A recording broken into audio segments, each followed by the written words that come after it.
In a single operational night, Iran fired 1,200 missiles across the full depth of Israeli military infrastructure. 50 IDF bases, not damaged, not degraded, erased, ceased to exist as functional military installations before dawn, and 300,000 Israeli troops deployed across multiple active fronts woke up this morning in a condition that every military commander throughout history has recognized as the precursor to catastrophic defeat, stranded without ammunition, without fuel, without the logistical foundation that separates a fighting force from an armed crowd. This did not happen by accident. It did not happen because Iran got lucky or because Israel made a single critical error. It happened because Tehran executed a strategic campaign that had been planned, prepared, and rehearsed with a level of operational sophistication that the Western intelligence community consistently underestimated, and that the Israeli defense establishment consistently assured its political leadership was beyond Iranian capability. Both assessments were wrong. The cost of that wrongness is now being paid in the most concrete terms available: 50 bases reduced to rubble, 1,200 missile impacts catalogued across the length and breadth of a country smaller than New Jersey, and 300,000 soldiers staring at empty ammunition crates in positions they can no longer defend and from which they cannot safely withdraw. What happened last night was not the climax of this conflict. It was the moment when the outcome became visible to anyone willing to look at the operational reality honestly. The IDF has not yet surrendered, but an army without ammunition, without fuel, and without the basis from which it dares its organizational coherence is not an army that wins. It is an army that waits to find out how the ending arrives. In the analysis that follows, we will work through the questions that define the strategic significance of this night. How did Iran plan and execute a simultaneous 1,200 missile strike against 50 separate targets spread across the entire depth of Israeli military infrastructure? And what does the precision of individual targeting within that strike reveal about the intelligence preparation that preceded it? What does it actually mean for 300,000 troops to be stranded without ammunition? How quickly does combat capability degrade? What options do those commanders have? And at what point does stranded become surrendered? How has Washington responded to the destruction of the military architecture? It spent decades and hundreds of billions of dollars building and sustaining. And what does that response reveal about the true boundaries of American commitment to its regional allies? And when 50 bases are gone and 300,000 troops are immobilized, what does the map of this conflict look like tomorrow? And who holds the initiative? If this level of strategic analysis, the kind that goes beyond the headline and into the operational reality that shapes outcomes, delivers value to you, subscribe and stay with me through this breakdown. Hit like, share this with anyone trying to understand what is actually unfolding in the Middle East right now, and leave your assessment in the comments below. I read every one of them. Now let us get into the full analysis. The first question any serious analyst asks when confronted with an operation of this scale is not what happened. The damage assessments answer that with brutal clarity. The first question is how?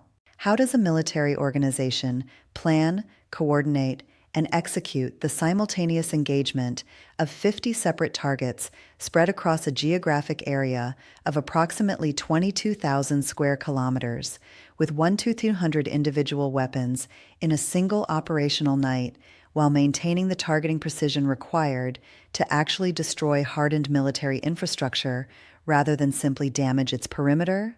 The answer begins not with the missiles themselves, but with the intelligence preparation that preceded the strike by months or years.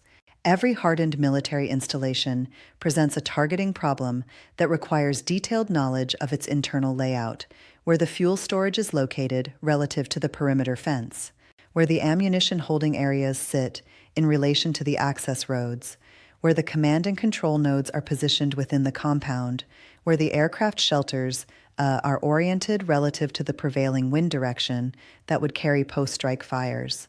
This level of targeting detail is not obtained from satellite imagery alone. It requires a sustained multi-source intelligence collection effort that combines satellite reconnaissance, signals intelligence, human intelligence, and in some cases the exploitation of commercial data sources that reveal facility layouts with inadvertent precision. Iran's intelligence preparation for this strike campaign reflects a targeting database that was assembled and refined over an extended period. The impact pattern at each of the 50 targeted bases tells a consistent story. Weapons did not impact randomly within the base perimeter. They impacted specific functional elements, fuel infrastructure, ammunition storage, runway systems, command facilities, radar installations, and sequences that reflect deliberate prioritization of the targets most critical to the base's operational function. At Nevatim, the primary F-35 operating base in the Negev, 74 individual missile impacts were recorded across a strike sequence lasting approximately 110 minutes. The targeting within Nevatim followed a sequencing logic that addressed the base's defensive response capability. First, radar and fire control systems, before transitioning to the aircraft infrastructure and fuel systems that represent its offensive capability.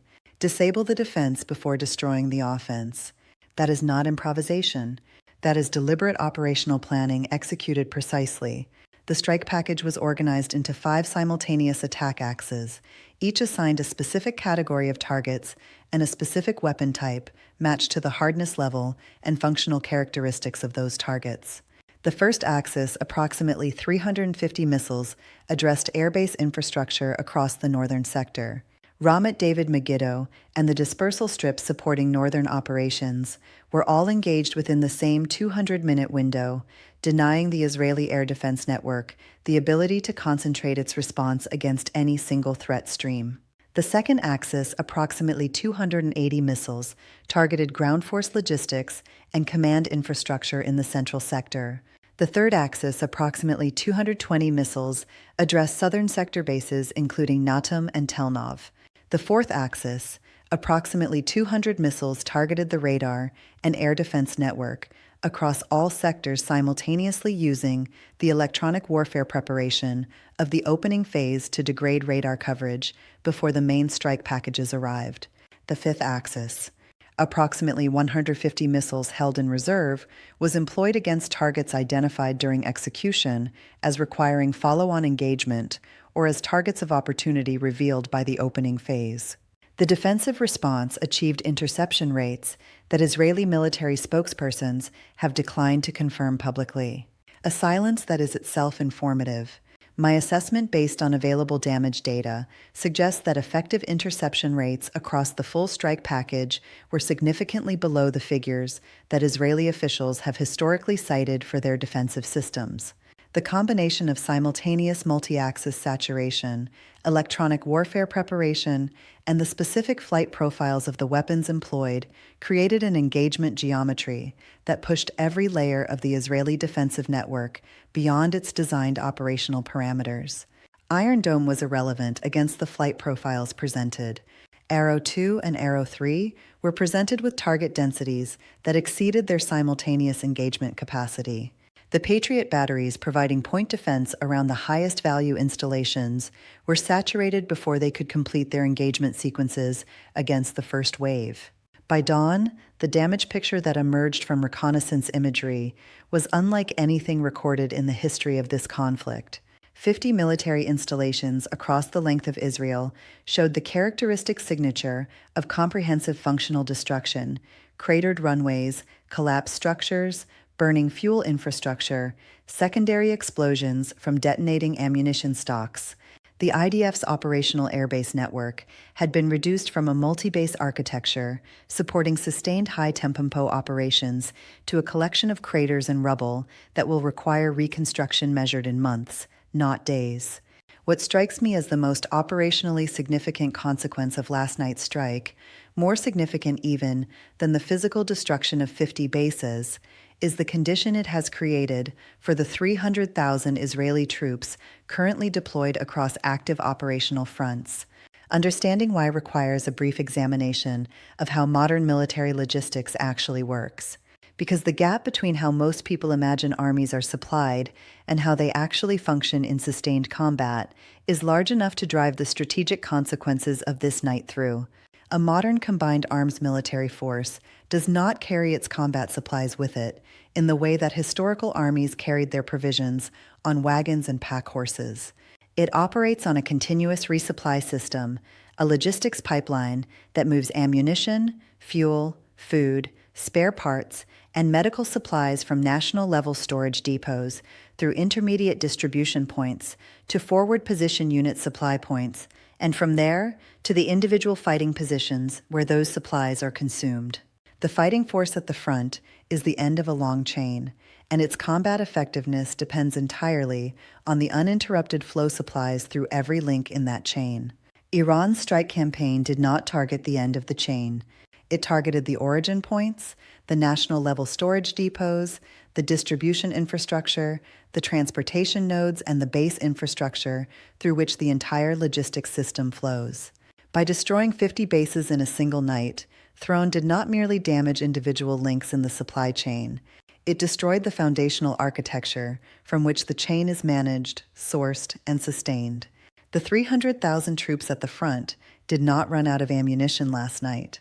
They will run out of ammunition over the coming days as the supplies they currently hold are consumed in ongoing operations, and the pipeline that would replenish those supplies no longer functions. The timeline of that consumption is worth examining in specific terms. A standard Israeli armored brigade in sustained combat operations consumes approximately 400 tons of ammunition per day. Artillery shells, tank rounds, infantry ammunition, anti-tank missiles, and the full range of munitions required to maintain offensive and defensive operations simultaneously. 300,000 troops, organized into multiple divisional scale formations, represent a daily ammunition consumption that at combat intensity levels exceeds the organic vehicle carried supply within approximately 72 to 96 hours. After that point, units begin implementing ammunition rationing, restricting fire to the most critical engagements, conserving anti-tank missiles for confirmed armor contacts, limiting artillery support to emergency situations. Rationing extends the available supply, but degrades combat effectiveness in direct proportion to the restrictions imposed. The fuel situation is equally critical and operates on a similar timeline. Israeli armored vehicles consume enormous quantities of diesel fuel. A Merkava 4 main battle tank requires refueling after approximately 500 kilometers of operational movement, and the fuel consumption of supporting vehicles multiplies the base armor requirement by a factor of 8 to 10 for a complete combined arms formation. The destruction of fuel depots and distribution infrastructure means that forward-deployed formations are operating on the fuel currently in their vehicles and in their organic fuel trucks. At combat operational tempo, that supply lasts approximately 48 to 72 hours before operational movement becomes constrained. The food supply dimension, while less immediately operationally decisive than ammunition and fuel, carries its own timeline that compounds over days rather than hours. The destruction of the cold storage and ration distribution infrastructure means that forward-deployed troops are consuming their carried ration packs, typically a 3 to 5 day supply per soldier. After that supply is exhausted, improvised local procurement becomes necessary, a process that degrades morale, diverts manpower from combat functions, and introduces health risks from uncontrolled food sourcing in an active conflict environment. 300,000 troops facing this combined supply constraint simultaneously is not a tactical problem. It is a strategic crisis. The commanders of those formations face decisions that have no good answers. Continue offensive operations and exhaust remaining ammunition faster, consuming the finite supply that separates function from helplessness.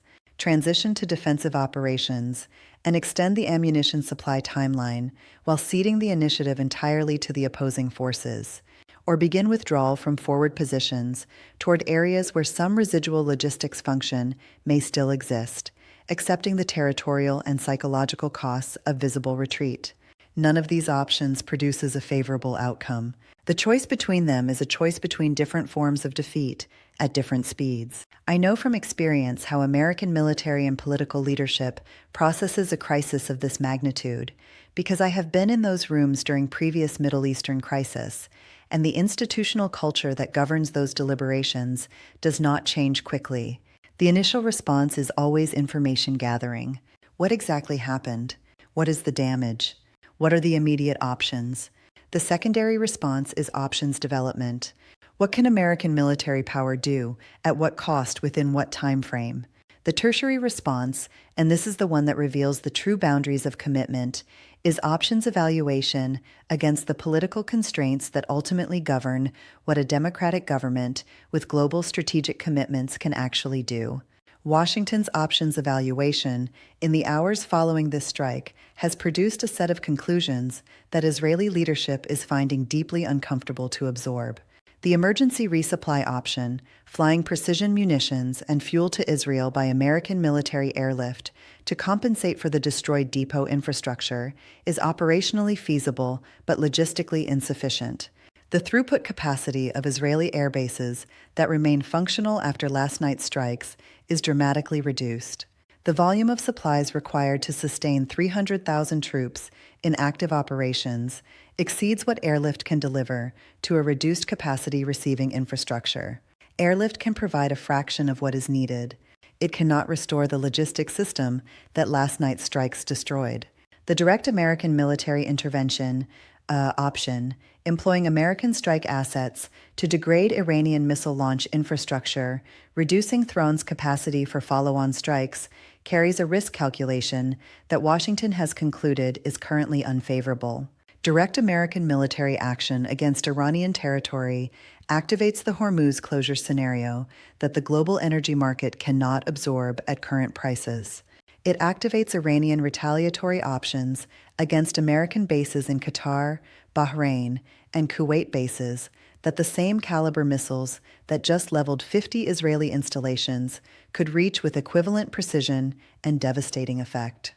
And it risks a military escalation dynamic that, once initiated, has no clear stopping point short of a conflict scale that no American political leadership is prepared to authorize.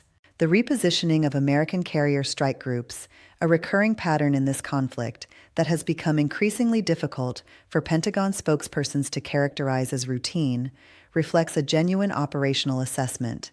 That forward positioning in Iranian anti-ship missile range carries unacceptable risk given the demonstrated Iranian willingness to employ precision strike weapons at scale. Carrier aviation can contribute to the regional military picture from extended standoff distances, but the contribution diminishes significantly with range and the psychological and political signal of carrier groups operating at extended standoff distances rather than in the forward positions. That their presence as deterrence function requires is not lost on any regional observer. What Washington has communicated to Tel Aviv in the careful diplomatic language that governments use when they are delivering messages they know will be unwelcome is that American support remains committed in principle and in the provision of material to the extent that existing supply chains and political constraints allow. But that direct American military engagement against Iran is not an option that the current political and strategic calculus supports. For an Israeli government that has structured its entire security architecture around the assumption of American backing is an unconditional constant. That communication lands with the force of a strategic revelation. The backing is not unconditional. It never was. The conditions just became visible.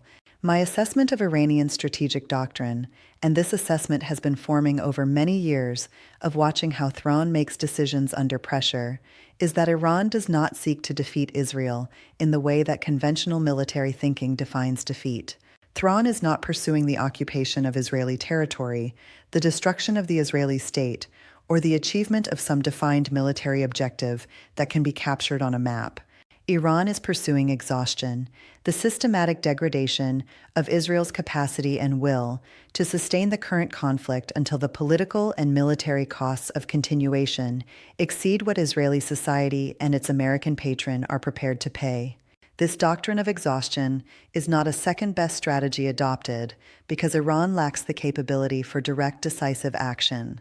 It is a first-choice strategic approach that reflects a sophisticated understanding of the specific vulnerabilities of the adversary it faces. Israel is a small country with a large and expensive military that depends on continuous American resupply, a reserve-based force structure that extracts significant economic costs when mobilized for extended periods, and a democratic political system in which public tolerance for sustained casualties and economic disruption has real limits. Each of these characteristics creates a pressure point that the doctrine of exhaustion is specifically designed to exploit. The destruction of 50 bases and the stranding of 300,000 troops without ammunition is not the endpoint of Iran's strategic campaign. It is a milestone, a demonstration that the exhaustion threshold is reachable and that the tools to reach it are operational and available. The follow-on phase of the campaign will apply pressure against the economic and social dimensions of Israeli sustainability, the energy infrastructure that sustains civilian life, the financial system that funds military operations, the transportation networks that connect the country's economic centers, and the social fabric of a society being asked to sustain indefinite mobilization under conditions of genuine physical insecurity. What I find most significant about Iran's strategic patience is what it reveals about the quality of institutional thinking that underlies it.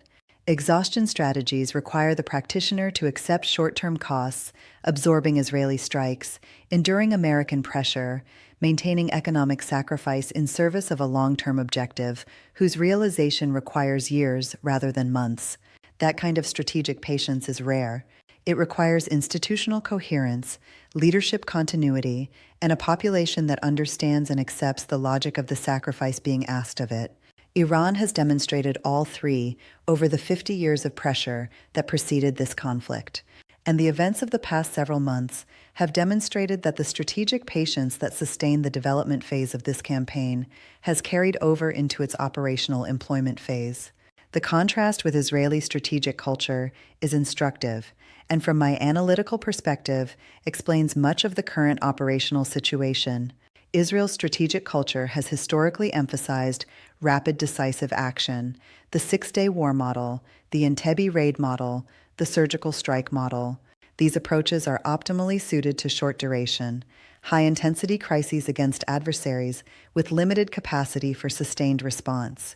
They are poorly suited to a conflict against an adversary whose strategy is explicitly designed to outlast, rather than directly confront Israeli military capability. When the fight is about endurance rather than decision, the advantages that Israel has carefully constructed and maintained, air superiority, technological edge, American backing matter less than the advantages Iran has built through isolation, self-sufficiency, strategic patience, and an operational doctrine specifically designed for the long game. I believe we are witnessing a strategic inflection point whose consequences will extend far beyond the borders of Israel and Iran. The destruction of 50 IDF bases in a single night, the stranding of 300,000 troops without ammunition, and the demonstrated inability of American power to prevent or immediately reverse this outcome. These are not events that the existing international order absorbs and continues unchanged. They are events that accelerate and crystallize a restructuring of regional and global power relationships that has been building for years. In Moscow, the strategic calculus is simple and favorable. Every Russian weapon system that demonstrates operational effectiveness in Iranian hands against American-supported defensive architecture is a validation of Russian defense technology that carries commercial, diplomatic, and strategic value far beyond the immediate theater. The Caliber missiles had contributed to last night's strike were already the most combat-proven cruise missile system in the current international market.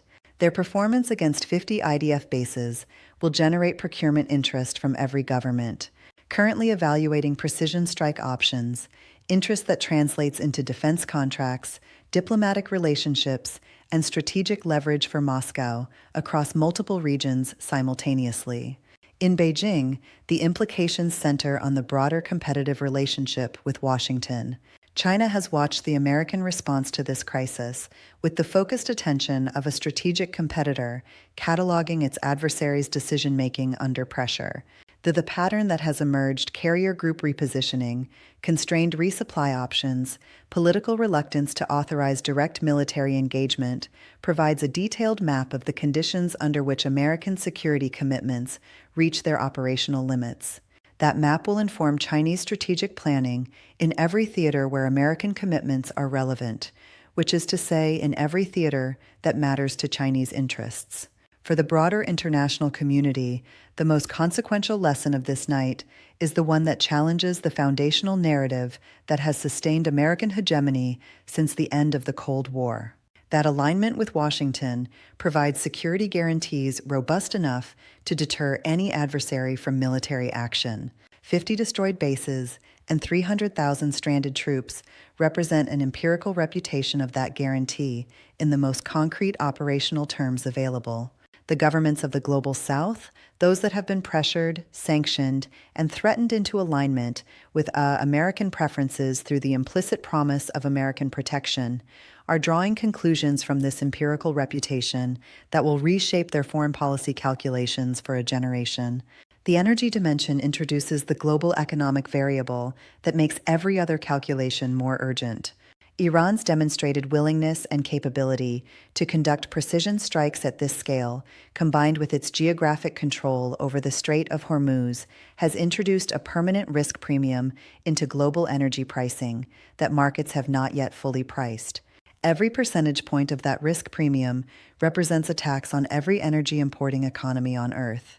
And the political consequences of sustained energy price, elevation inflation, reduced growth, social instability will generate pressure on governments far removed from the immediate conflict to push for resolution on terms that accommodate Iranian strategic interests.